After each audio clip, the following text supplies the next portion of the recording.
اصل میں اس حدیث کو سمجھنے کی ضرورت ہے۔ یہ حدیث ہے مسند احمد بن حنبل کی، بہت پیارا نسخہ ہے مسند احمد بن حنبل کا۔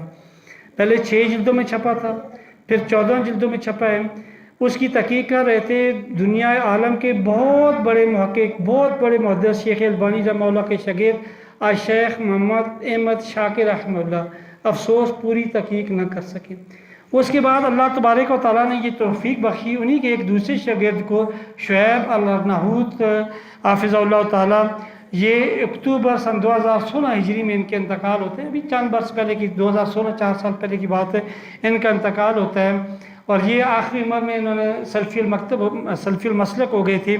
ان کی تحقیق کے ساتھ 50 جلدوں میں یہ چھپا ہے نسخہ۔ کچھ عرصہ پہلے قیمت پوچھی تھی 38,000 روپے تھی، ابھی پتہ کیا 50,000 کو کراس کر چکی ہے۔ یہ سوچتی بہت قیمتی نسخہ ہے۔ مسند احمد بن حنبل کی یہ حدیث ہے، یہ زوال کے حوالے سے جو آپ نے کہا، ایسی بات نہیں ہے۔ زوال کا مطلب یہ ہوتا ہے، حدیث کے مفہوم کو سمجھنے کی ضرورت ہے۔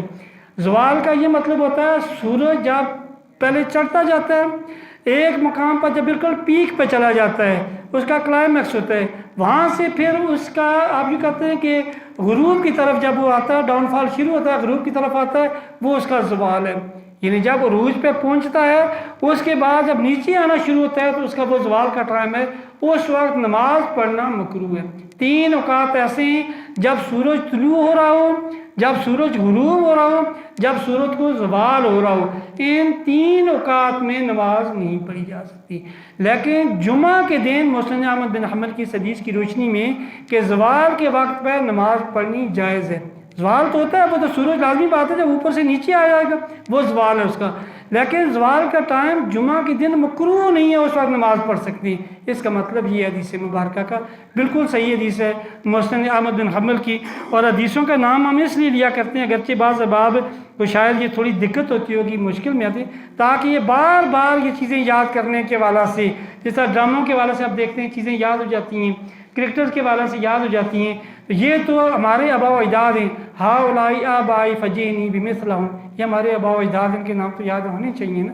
تو یہ مسند احمد بن حنبل کی بالکل صحیح حدیث کیا ہے، حدیث کا مفہوم یہ ہے کہ اس دن جمعہ کے بعد زوال کے وقت نماز پڑھی جا سکتی ہے۔ مثال کے طور پر آج کل میرے خیال میں اس کا زوال کا ٹائم غالباً 12:10-12 کے قریب آتا ہے۔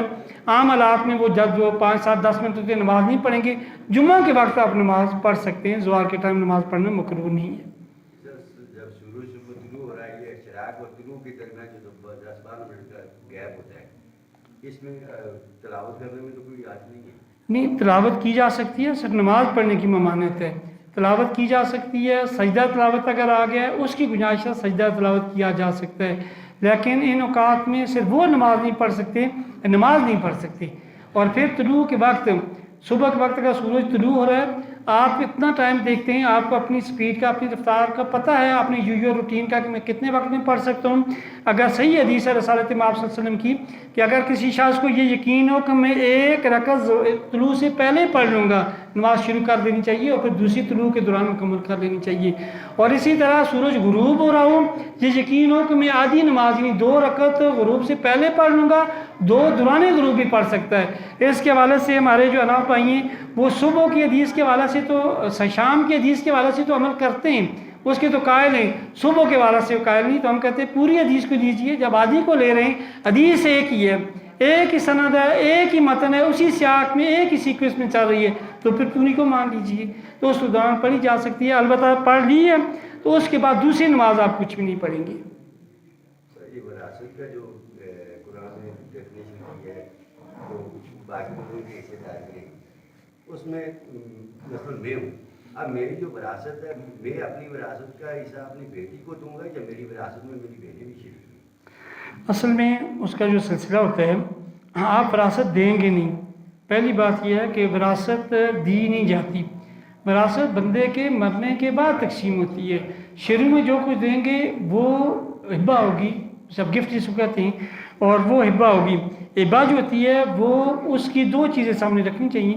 ایک شخص نے آ کے کہا، اللہ کے نبی صلی اللہ علیہ وسلم، یہ میرا بیٹا